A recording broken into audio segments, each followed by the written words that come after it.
मोहिनी, मीरा और गीता नाम की 3 बहनें एक गांव में अपनी माँ राधिका के साथ रहती थीं। जब गीता केवल 2 साल की थी तभी उसके पिता की मृत्यु हो गई थी। तीनों बहनें जब बहुत छोटी थीं तब उन्होंने एक पपीते का पेड़ लगाया था।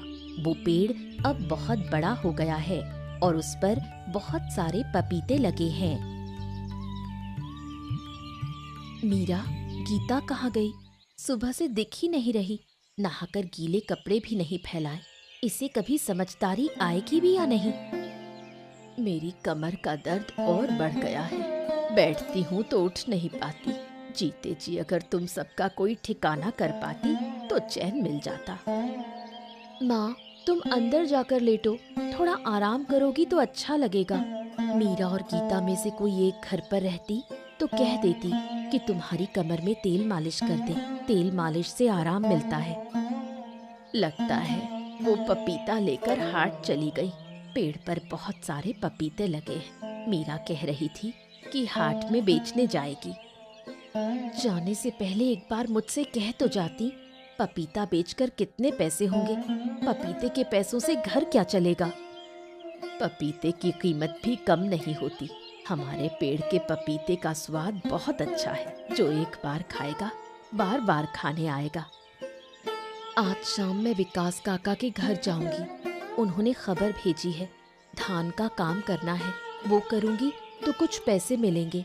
पैसे मिलते ही तुम्हें डॉक्टर को दिखाऊंगी। मेरी उम्र हो गई है। अब बीमारी दवा से ठीक होगी ऐसा नहीं लगता। बेवजह मुझ पर पैसा खर्च करके क्या होगा? कितनी उम्र हो गई तुम्हारी? तुमसे भी बूढ़े लोग अच्छे से चलते फिरते हैं। डॉक्टर को दिखाने के बाद तुम भी बिल्कुल ठीक हो जाओगी।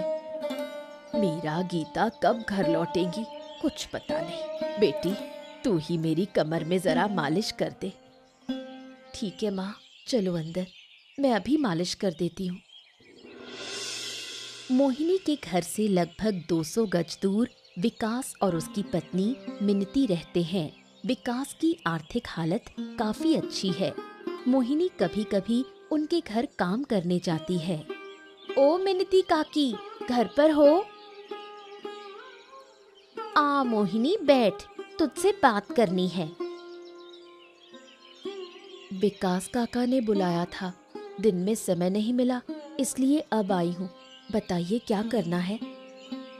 10 मन धान भिगोकर पकाना है। आज रात ही करना होगा। 10 मन धान पकाने के लिए तुझे 200 रुपए दिए जाएंगे। सिर्फ 200 रुपए? काकी, थोड़ा और बढ़ा देती तो अच्छा होता। आप जानती हैं धान पकाना कितना मुश्किल है। देख, इससे ज्यादा नहीं दे सकती। इस पैसे में करेगी तो कर, नहीं तो किसी और को बुला लूंगी। ठीक है, मैं ही कर दूंगी। अभी से शुरू करूं या बाद में आऊं? थोड़ी देर बाद शुरू कर देना। रात को यही खाना खा लेना, फिर काम शुरू कर देना। भोर से पहले धान पक जाएगा। काका घर पर नहीं है, नजर नहीं आ रहे। तेरे काका हाट गए हैं, देर से लौटेंगे। काकी, मैं पहले घर जाऊंगी। मुझे रात का खाना बनाना है। खाना बनाकर फिर आऊंगी। हमेशा तुझे ही क्यों खाना बनाना पड़ता है? तेरी माँ है, बहनें हैं, एक दिन वो बना लेंगी। माँ की कमर में बहुत दर्द है। कोई काम नहीं कर पाती। बैठ जाए तो उठ नहीं पाती। और छोटी बहनें खाना बनाना नहीं जानती। तुझे अब जाने की जरूरत नहीं। घर जाकर खाना बनाएगी तो देर हो जाएगी। एक दिन तेरी बहनें भी तकलीफ उठा लेंगी। ठीक है, जब आप कह रही हैं तो मैं घर नहीं जाऊंगी।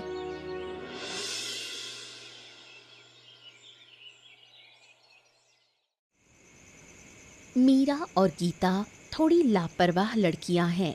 मोहिनी दिन रात मेहनत करती है और दोनों बहनें इधर उधर घूमकर समय बिताती हैं। इसी बात पर मीरा, गीता और उनकी माँ राधिका में हमेशा झगड़ा होता रहता है। दिन भर कहाँ रहती हो तुम लोग? मोहिनी को काम में जरा भी मदद नहीं कर सकती। हम पपीता बेचने गए थे। 100 रुपए के पपीते बेचे। दीदी घर पर नहीं है तो खाना बनाएगा कौन? माँ, दीदी ने खाना बनाया था क्या? तेरी दीदी शाम को गई थी, खाना बनाकर नहीं जा सकी। आज की रात तुम लोग ही बना लो। मेरी कमर में बहुत दर्द है, इसलिए मैं नहीं बना पाई। तुम लोग थोड़ा कष्ट कर लो। मुझे खाना बनाना बिल्कुल अच्छा नहीं लगता। दोपहर का जो बचा है वही खा लेंगे। बनाना नहीं आता, लेकिन खाने में बहुत अच्छा लगता है। थोड़ा सा चावल था, मैंने उसमें पानी डालकर रख दिया है। तुम दोनों खा लेना, मैं रात को कुछ नहीं खाऊंगी। पाता भात? रात में पाता भात खाने का बिल्कुल मन नहीं है। दीदी बनाकर जाती तो अच्छा होता। तुम लोग कभी अपनी दीदी का दुख समझोगी नहीं। दिन भर कितनी मेहनत करती है, तुम्हें कोई अंदाजा भी है? नहाकर गीले कपड़े तक नहीं फैलाती। गीता, आज रात पानी वाला भात खा लेते हैं। हर दिन तो ऐसा नहीं होता। कच्ची मिर्च के साथ खा लेंगे। मुझे कच्ची मिर्च के साथ पाता भात नहीं खाना। तू खा ले, मैं कुछ नहीं खाऊंगी। एक पपीते की भुजिया बना लेती तो अच्छा होता। बिना खाए सोने की जरूरत नहीं है। मैं पपीते की भुजिया बनाकर लाती हूँ। ठीक है, जा।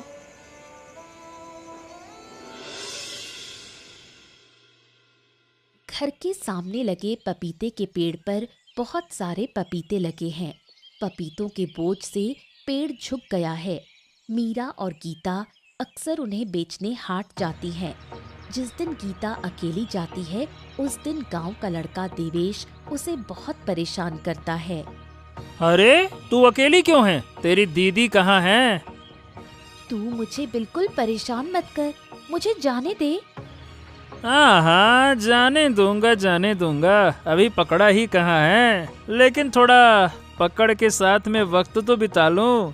बहुत दिन हो गए तुझे देखा नहीं। देख, मुझे देर हो रही है। देर से हाट पहुंचूंगी तो पपीते नहीं बिकेंगे। अरे ओ पपीते वाली, जरा बता कितने के दिए तेरे पपीते? बताना कितने के हैं। सारे पपीते मैं ही खरीद लूंगा। मैं तुझे एक भी पपीता नहीं बेचूंगी। अच्छा, बेचेगी नहीं तो चल फ्री में दे दे। अरे चल ना, नदी के किनारे बैठकर बातें करते हैं, चल ना। तू मुझे परेशान करेगा तो सबको बता दूंगी।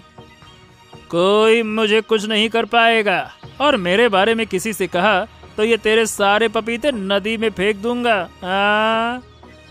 मैं तुझे चेतावनी दे रही हूँ। मेरे पीछे पड़ा तो तेरी शिकायत कर दूंगी। हाँ, तो मैं भी देख लूंगा तू क्या कर लेगी। जिनके घर में 2 वक्त की रोटी नहीं मिलती, वो भी बड़ी बड़ी बातें करते हैं। रोटी नहीं मिलती? तुझे किसने कहा? तू हमारे घर जाकर देख आया है क्या? देखने की जरूरत क्या है, साफ दिखता है। रोटी नहीं मिलती तभी तो पपीते बेचने जाती है। तेरी दीदी भी तो लोगों के घर काम करती है। हम मेहनत करके खाते हैं, तेरी तरह बदमाशी करके नहीं। तेरे बाप के पैसे हैं, तभी शान दिखाता है। क्या तूने मुझे बदतमीज कहा? भिखारन की औलाद, तेरी इतनी हिम्मत कैसे हुई? सच कहा तो बुरा लग गया। अगर तू अच्छा होता तो रास्ता रोककर मुझे परेशान नहीं करता। हाँ, तो मैं भी तुझे देख लूंगा, बड़ी आई भिखारन कहीं की। रुक जा, मैं तुझे बताता हूँ, देख लूंगा तुझे मैं। जा जा, मैं भी देखूंगी तू क्या कर सकता है। उस दिन सुबह गीता से मिलने के बाद से ही देवेश बहुत गुस्से में था। उसने मन ही मन ठान लिया था कि वो गीता से बदला लेगा। देवेश के दोस्त सुरेश ने उसे एक चालाकी भरी सलाह दी। उसी सलाह के मुताबिक वो बदला लेगा।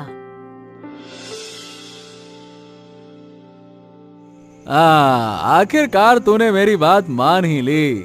सुन, अगर ये पपीता का पेड़ काट देंगे ना तो पूरा परिवार मुश्किल में पड़ जाएगा। ये पेड़ उनके लिए जान जैसा है। जैसा तूने कहा था, पेड़ काट देने से अब वो लोग पपीते बेच नहीं पाएंगे, और पपीता बेचकर ही तो उनका घर चलता था।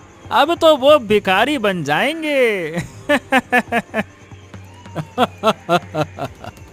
अरे धीरे धीरे बोल, कोई सुन ना ले।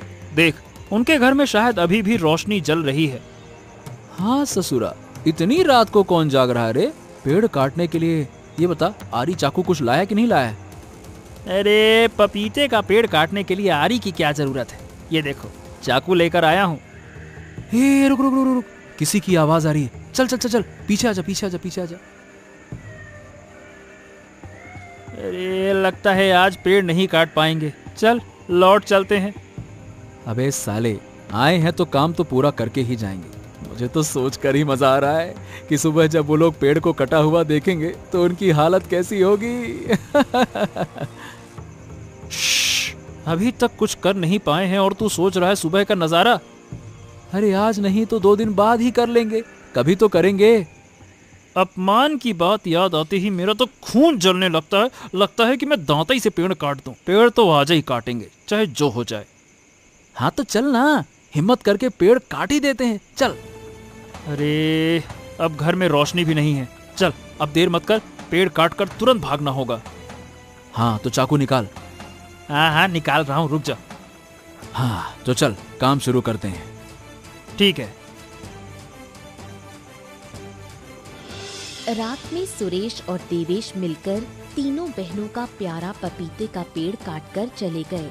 सुबह जब तीनों बहनें उठी और पेड़ कटा हुआ देखा तो वो रोने लगी और निश्चय किया कि महाजन के पास शिकायत करने जाएंगी। महाजन काका, हमने 3 बहनों ने मिलकर बचपन में एक पपीते का पेड़ लगाया था। कल रात किसी ने शैतानी करके उसे काट दिया। आप इसका इंसाफ कीजिए। अरे तो पपीते का पेड़ कौन काटेगा? लोगों के पास इतना फालतू का समय है क्या? वो पेड़ बहुत प्यारा था, हम उसी के पपीते बेचकर घर चलाते थे। हमारे लिए बहुत बड़ी बात है। मामूली से एक पपीते के पेड़ के लिए शिकायत करने आई हो, लोग सुनेंगे तो हंसेंगे। आपके लिए मामूली होगी, लेकिन हमारे लिए ये बहुत मायने रखता है। हम गरीब हैं, इसलिए आप हमारी बात की कीमत नहीं समझ रहे। अगर हमारे पास पैसे होते तो आप हमें गंभीरता से लेते। ओहो, तेरी छोटी बहन तो बहुत ज्यादा बोलती है, बहुत मुंह चलता है इसका। तो आप इंसाफ नहीं करेंगे। चलो बहनों, घर चलते हैं। गरीबों के लिए इस दुनिया में कोई नहीं। अरे इतना गुस्सा क्यों हो रही हो? मैंने कहाँ कहा कि इंसाफ नहीं करूंगा? किसी पर शक है तुम्हें? बताओ। अगर पता ना चले कि किसने किया है तो इंसाफ कैसे होगा? है? मुझे देवेश पर शक है। देवेश और उसका दोस्त सुरेश ही कर सकते हैं।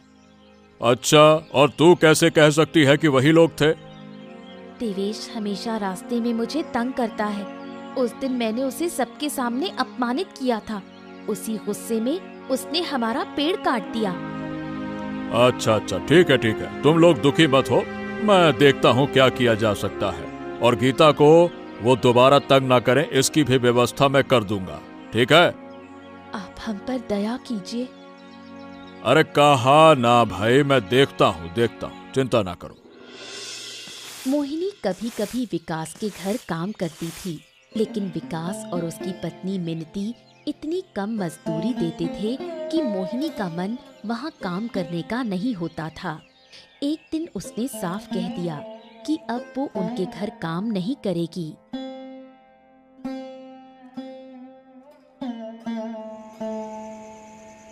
सुनिए, मोहिनी अब हमारे घर काम नहीं करना चाहती। अगर वो नहीं करेगी तो बड़ी मुश्किल हो जाएगी। उसके जैसा काम करने वाला मिलना आसान नहीं। अरे इतनी कम मजदूरी में कोई नहीं करेगा मिनती। उसे अच्छे से समझाओ, जरूरत हो तो 10-20 रुपए और दे देना, है ना? मैंने बहुत समझाया, लेकिन वो मानी ही नहीं। अरे किसी तरह मनाना होगा। मैं कहता हूँ उस पर चोरी का इल्जाम लगाना होगा। देखना वो मान जाएगी। चोरी का इल्जाम ऐसे कैसे लगा देंगे? अरे तू चिंता मत कर, सब मैंने सोच लिया है। क्या करने वाले हो, सब बताओ। अरे 10,000 रुपए उनके घर में रखाऊंगा, फिर देखना मैं कैसा तांडव करता हूँ। समझ गई, तुम्हारे दिमाग में बहुत चालें हैं, लेकिन 10,000 कहीं गुम ना हो जाए। नहीं, गुम नहीं होंगे भाई, चिंता मत करो। देखना कहीं कोई और मुसीबत ना आ जाए। अरे मेरी अकल इतनी कच्ची नहीं है। जो भी करता हूँ सोच समझ कर करता हूँ। चलो खैर, अब मुझे कुछ खाने को दे दो, बहुत भूख लगी है। अभी खाना बना नहीं है, थोड़ी देर रुको, मैं बना लेती हूँ। अरे भूख से चक्कर आ रहा है और तुम कह रही हो खाना बना नहीं है, गजब करती हो। थोड़ा सब्र करो, अभी बना देती हूँ। तीनों बहनें जब महाजन के पास शिकायत करने गईं, तो महाजन ने देवेश और सुरेश को बुलाकर समझाया। उन्हें चेतावनी भी दी कि अगर दोबारा गीता के पीछे पड़े तो कड़ी सजा देंगे। पता है सुरेश, तीनों बहनें मिलकर महाजन के पास शिकायत लेकर गई थीं। महाजन हमें कुछ करेगा तो नहीं ना? सुना है वो भिखारी बहनें खाने के लिए भी तरस रही हैं। हाँ हाँ, सच में। अरे कभी उनके घर जाकर देखना पड़ेगा तो समझ में आएगा। बताओ, एक पपीते के पेड़ को लेकर उन्होंने कितना तमाशा किया, सोचकर भी मुझे हंसी आती है। अच्छा चल ना सुरेश, एक काम करते हैं, उनके लिए ना लोगों के घर से दाल चावल मांग कर लाते हैं, क्या कहता है? अरे तेरी बातें भी बड़ी मजेदार हैं। चल अभी चलते हैं। अरे पहले थोड़ी चाय तो पी ले भाई। कहाँ आ, थोड़ा बैठकर बातें करते हैं, चाय की चुस्की लेते हैं। आज तो बड़ा मजा आ रहा है। मेरा अपमान किया था पेड़ैया। लेकिन एक बात कहूँ, मुझे ना एक बात सोचकर डर लग रहा है। ये काहे डर लग रहा है तुमको भाई? देखो भाई, महाजन ने हमें सख्त चेतावनी दी है। अरे ये महाजन वहाजन की बातों पर ध्यान देने की जरूरत नहीं है। सुन, वो रात को देर से लौटता है, किसी दिन उसके सर पर ईंटा फेंक देंगे, निपट जाएगा ससुरा। वैसे ही उसके पैर कबर में लटके हैं, बस कबर में धक्का देना है उसको। वाह वाह वाह वाह, अगर सिर पर ईंट फेंकी तो और मुसीबत हो जाएगी। ये तो महाजन को कैसे पता चलेगा किसने फेंकी है? हाँ, ये बात भी तेरी सही है। हाँ वही तो। अरे काफी दिन से गीता से मुलाकात भी नहीं हुई है। कैसी होगी बेचारी, उनका पपीता का पेड़ जो काट दिया तूने।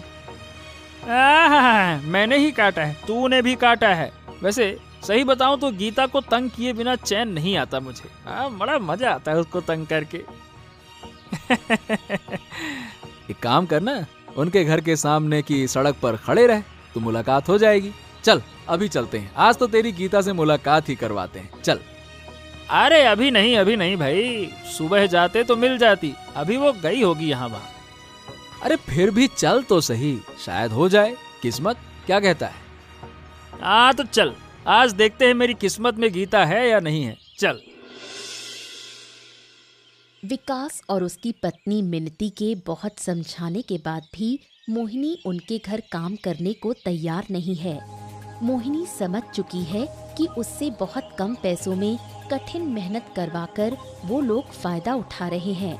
उधर विकास और मिनती ने तय कर लिया कि मोहिनी को मुश्किल में डालेंगे। इतने सारे पैसे कहाँ रखेंगे? अगर कहीं हमारे पैसे खो गए तो? तुम्हें कहा ना, मैं अधूरा काम नहीं करता, मुझ पर भरोसा तो रखो। पहले बताओ पैसे कहाँ रखेंगे? अरे यहाँ जमीन खोदकर गाड़ देंगे। जमीन खोदने में तो बहुत समय लगेगा, और खोदने के लिए कुछ लाए भी तो नहीं। तुम आस पास देखो, शायद कुछ मिल जाए। इतनी रात में मैं कहाँ ढूंढूं? जो करना है जल्दी करो, किसी ने देख लिया तो मुसीबत हो जाएगी। इस गहरी रात में हमें कौन देखेगा? दरवाजा खुला है, तुम एक काम करो, पैसे उनके कमरे में ही कहीं रखाओ, जाओ। समझ गई, जो करना है मुझे ही करना होगा, तुमसे कुछ नहीं होगा। अब देखना मैं क्या करती हूँ। क्या करेगी कुछ समझ नहीं आ रहा, सब कुछ ठीक ठाक से हो जाए बस। चलो, काम हो गया। पहले बताओ क्या किया तुमने? उनके कमरे में एक पुरानी अलमारी है, उसी में रखाई हूँ। बहुत अच्छा किया, लगता है कि तुम मुझसे ज्यादा चालाक हो। यहाँ खड़ी होकर बातें करने की जरूरत नहीं, चलो घर चलते हैं, फिर बात करेंगे। अब कल सुबह देखना उनकी क्या हालत करता हूँ। कल सुबह मैं नहीं आ पाऊंगी, मेरे पास बहुत काम है। असली काम तो मैंने कर दिया, अब जो करना है तुम कर। हाँ हाँ, सब मैं कर लूंगा, अब तुम चिंता मत करो। अब तुम बस कमाल देखो। अगले दिन सुबह विकास मोहिनी के घर आया और उनके कमरे से 10,000 रुपए निकाल लिए। ये रुपए मोहिनी के घर में कैसे आए उनकी समझ में नहीं आ रहा था। विकास काका, ये पैसे मैंने नहीं चुराए, मैं चोर नहीं हूँ। अब समझ में आ रहा है कि तू हमारे घर काम क्यों नहीं करना चाहती थी। जिस दिन तूने हमारे घर आखिरी काम किया था उसी दिन से 10,000 रुपए गायब थे, है ना? इसीलिए ना। लेकिन ये पैसे हमारी अलमारी में कैसे आए, मैं तो कुछ भी नहीं जानती। क्या पैसों के पाँव होते हैं क्या कि जो अपने आप फुदुक फुदुक कर चल कर चले आएंगे? हैं? तुझे मैं अच्छा मानता था, पर तू तो चोर है, ये मैंने कभी सोचा ही नहीं था। आप मेरी दीदी को चोर मत कहिए, मेरी दीदी कभी चोरी नहीं कर सकती। गांव के लोगों को बुलाऊं क्या? बुलाइए। मैंने तो कल शाम को अलमारी में कोई पैसा नहीं देखा। अचानक रात में पैसे अलमारी में कैसे आ गए, ये हमें बिल्कुल भी नहीं पता। अरे ये देखो, चोर की माँ की बड़ी आवाज है। ए मोहिनी, अगर तू पहले की तरह हमारे घर काम करेगी तो तेरा कोई दोष नहीं होगा। मेरी बात मान लेना, वरना तेरे नाम पर महाजन से शिकायत करूंगा और पूरा गांव जान जाएगा कि तू कितनी बड़ी चोर है, चुट्टी कहीं की। दीदी, पैसे हमारे घर कैसे आए, मैं तो कुछ समझ नहीं पा रही। दीदी, मुझे लगता है उन्होंने ही तुम्हें फंसाया है ताकि तुमसे काम करवा सके। हमारे साथ ये क्या हो रहा है? लगता है सारा दुख तो गरीबों को ही झेलना पड़ता है। इतना मत सोच, सब ठीक हो जाएगा। तू इस घर के लिए कितना करती है दीदी, और हम दोनों ने तो कुछ भी नहीं किया। तेरा कष्ट हम समझ ही नहीं पाए। मैं बड़ी हूँ, तुम्हें न देखूं तो और कौन देखेगा। लेकिन आज जो हुआ, माँ को मत बताना। माँ तो कल मामा के घर से आ रही है। अगर विकास काका ने कुछ कह दिया तो वो कुछ नहीं कहेगा। सुनो, घर के पीछे पपीते के बहुत सारे पौधे निकले हैं, चलो हम उन्हें घर के चारों ओर लगा दें। हाँ दीदी। देवेश और सुरेश को मना करने के बाद भी वो कभी कभी गीता को रास्ते में परेशान करते। इसके अलावा एक दिन उन्होंने शरारत में महाजन के सिर पर ईंट भी फेंक दी। इससे महाजन बहुत गुस्सा हुआ। अरे, तुम्हारी बदतमीजी दिन ब दिन बढ़ती जा रही है। देखो मेरे सर का क्या हाल कर दिया तुमने। अरे पर महाजन जी, हमने आपके सर पर ईंट नहीं मारी है, आप बेवजह हमें दोष क्यों दे रहे हैं? ये आपने अच्छा नहीं किया महाजन जी। महाजन है इसीलिए जो चाहे वो करेंगे क्या? मुझसे मुंह लगता है? तेरी हिम्मत देखकर मैं हैरान हूँ। अगर एक शब्द और बोला तो फिर से थप्पड़ मारूंगा। काका, आप हमें घर बुलाकर अपमान कर रहे हैं। तुझे भी थप्पड़ खाने का शौक है क्या? तुम्हारी बदतमीजी अब और नहीं सहूंगा मैं। अच्छा, तो क्या करेंगे आप? आप मेरे पिताजी को जानते हैं, अगर मेरे साथ कुछ किया ना तो पिताजी आपको छोड़ेंगे नहीं। क्यों रे, क्या कर लेगा तेरा बाप है? तेरे बाप को भी देख लूंगा और तुझे भी। तुम्हारे जैसे शैतान लड़कों को ना रोकना ही तुम्हारे माँ बाप की सबसे बड़ी गलती है। सजा तो तुम्हारे माँ बाप को भी मिलनी चाहिए। क्या हद की बात करता है रे? समझाऊं क्या तुझे? है? पुलिस यहाँ क्यों आई है? मैंने तुम्हारे खिलाफ थाने में शिकायत की थी, इसीलिए पुलिस आई है तुम्हें गिरफ्तार करने। पुलिस बाबू, ले जाइए इनको, नालायक कहीं के हैं। धीरे धीरे कुछ महीने बीत गए। उधर अचानक एक दिन विकास बीमार पड़ गया। अचानक तुम्हारी तबीयत इतनी खराब क्यों हो गई, समझ नहीं आ रहा। तुम्हें बहुत तेज बुखार है, ऐसे में तुम व्यापार कैसे संभालोगे? अरे, बीमारी क्या इंसान की जिंदगी में बता कर आती है। मुझे इतना तेज बुखार है और तुम्हें व्यापार की चिंता है। ठीक हो जाऊंगा तो सब संभाल लूंगा भाई। अरे मोहिनी, काम अच्छे से कर, काम में जरा भी ढिलाई मत कर। हम अच्छे लोग हैं, इसलिए तुम्हें रखा हुआ है, वरना जो अपराध तूने किया था उसके लिए तो जेल में सड़ना पड़ता। मैं काम में ढिलाई नहीं करती काकी। विकास काका को तेज बुखार है, आप उन्हें पानी की पट्टी दीजिए, बिना पट्टी के बुखार नहीं उतरेगा।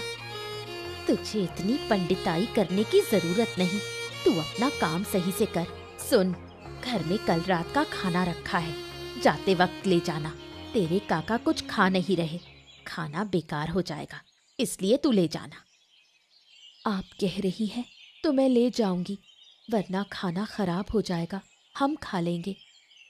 कल रात का खाना है, थोड़ा खराब भी हो तो क्या, तेरे जैसे लोग खा सकते हैं। अरे जरा चुप रहो, मेरी हालत बहुत खराब है, पूरा शरीर जल रहा है। अरे रे रे रे रे रे, तुम एक काम करो ना, गीला कपड़ा लेकर मेरा शरीर पोंछ दो। काकी, मैंने फर्श साफ कर दिया है, अब क्या करना है? बाहर नल पर गंदे कपड़े पड़े हैं, उन्हें धोना है, उसके बाद आज के लिए और कोई काम नहीं। अच्छा, तो मैं नल पर जा रही हूँ, उससे पहले एक बाल्टी में पानी और साफ कपड़ा दे जा। ठीक है काकी, दे देती हूँ। इन कुछ महीनों में तीनों बहनों द्वारा लगाए गए पपीते के पेड़ बड़े हो गए और उनमें ढेर सारे पपीते लगे। पपीते बेचकर उनका घर अच्छे से चल रहा है। माँ, जानती हो, आज हमने 400 रुपए के पपीते बेचे।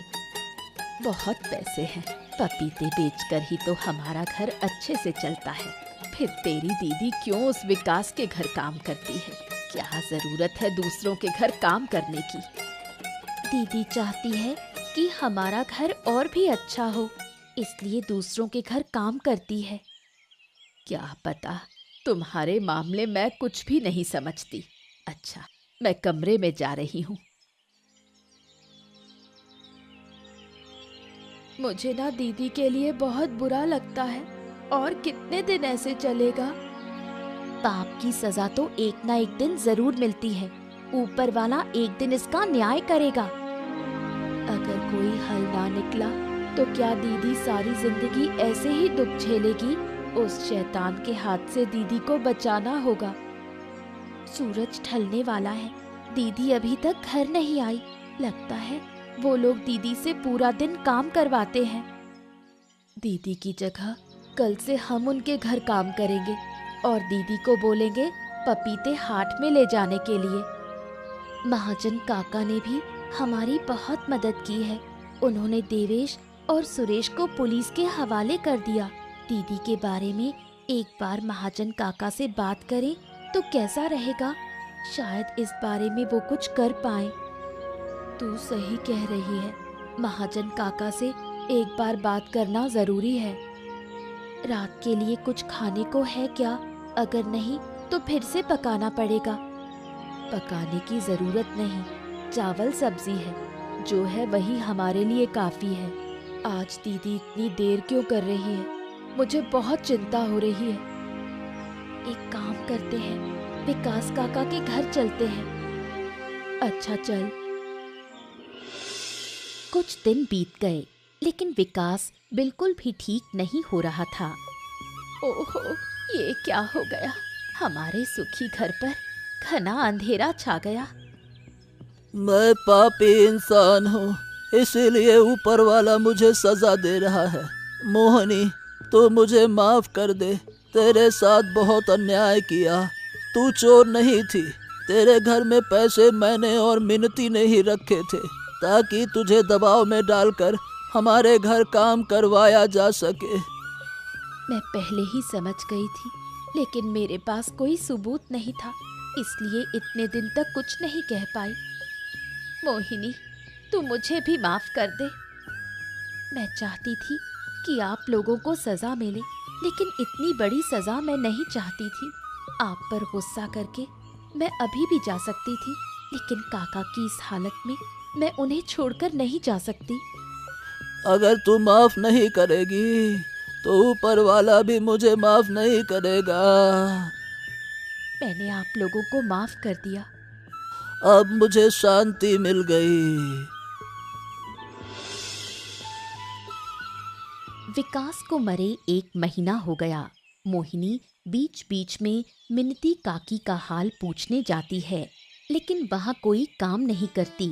उधर पपीते बेचकर मोहिनी का घर बहुत अच्छे से चल रहा है। कितना कुछ पकाया है, इतनी चीजें बनाने की क्या जरूरत थी। हम रोज रोज इतना नहीं पकाते। एक दिन तो ठीक ही कहा। कितने दिन बाद चैन से खा रहे हैं। हंस का मांस तो गजब बना है। मुझे तो रोहू मछली ज्यादा अच्छी लगी। मैं तो जो खा रही हूँ वही मुझे अच्छा लग रहा है। हम और पपीते के पेड़ लगाएंगे ताकि साल भर पपीते बेच सके। पपीते के साथ साथ कुछ सब्जियों के पौधे भी लगाने होंगे। हाँ, तो और भी अच्छा होगा। तुम लोग पेड़ लगाने की बात कर रही हो और मैं सोच रही हूँ ऐसा खाना अगर कभी कभी मिल जाए। कभी कभी नहीं, लेकिन महीने में एक बार जरूर अच्छा खाने का इंतजाम करेंगे। तुम तीनों बहनें हमेशा एक होकर रहना, तभी मैं सुखी रहूंगी। आज जो मुझे सुकून मिला है वो शब्दों में नहीं बता सकती। सुख दुख में हम एक दूसरे के साथ रहेंगे। तुम हमारी चिंता बिल्कुल मत करना। अब मुझे तुम लोगों की कोई चिंता नहीं। इसके बाद तीनों बहनें अपनी माँ को लेकर सुख शांति से जीवन बिताने लगी। ऐसी ही मजेदार कहानियाँ देखने के लिए हमारे चैनल को सब्सक्राइब करना मत भूलिएगा।